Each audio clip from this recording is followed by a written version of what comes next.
My name is Kamal Abu-Shamsieh. The director of the Interreligious Chaplaincy program at the Graduate Theological Union in Berkeley, California. Also, I'm the founder of Muslim Spiritual Care Services. The two together, I teach chaplaincy to incoming chaplains, offer them a certificate in interreligious chaplaincy. Many of my students come from different faith communities, and also within the Muslim community as a chaplain, I train physicians worldwide on spirituality and providing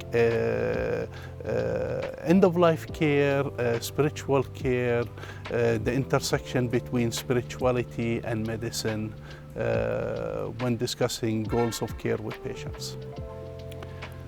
We encounter religious diversity every day in our lives. We don't live enclosed within our own communities.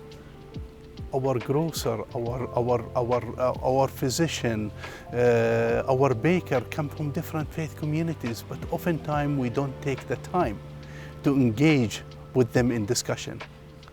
When people become sick, as part of their healing process or as part of their questioning of what's happening with them, the issue of faith comes up. And that's when we take the time to learn about the patients, learn about their families, learn about their choices, learn about what's important to them. When someone becomes sick, issues of their relationships with the people around them, with their family, and with the divine become central. And that's why it's important for me as a chaplain is to, number one, to be competent, to understand their diversity, understand the concepts without them describing.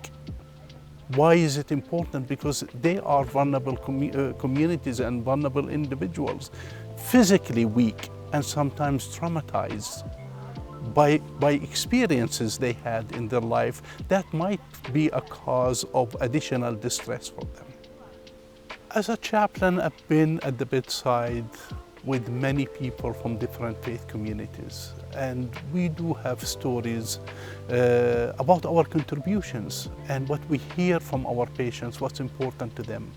I recall a story of a Catholic patient who was rapidly dying, and the family requested a priest at midnight, but the priest was not available.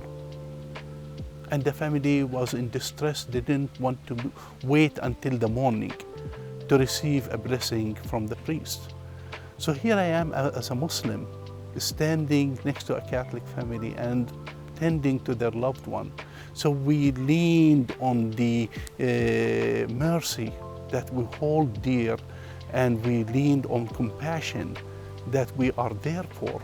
And I taught the family how caring for Catholic patients is done by a priest, and the family administered the help and the support for their loved one. Also, I recruited from among the team those who are Christian who would be doing prayers that is central to the Catholic faith. So the family felt that they were supported. I felt that I, as a person of faith, was able to support without crossing boundaries of my faith, and by keeping the tradition of the people that we supported together without diluting that. Differences are very important.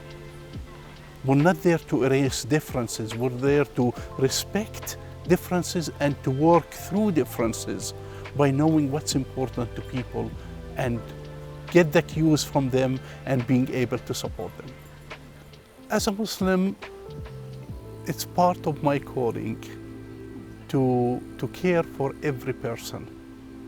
The Quran tells me that God bestowed honor and dignity on every single person.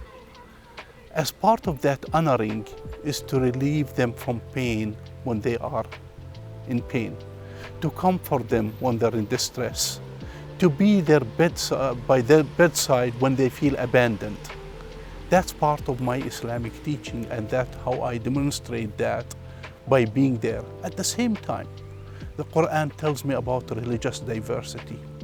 So my job is not to make every person believe in one or two or three. My job is to be there to support and to recognize that diversity and to hold that as a central pillar of my work.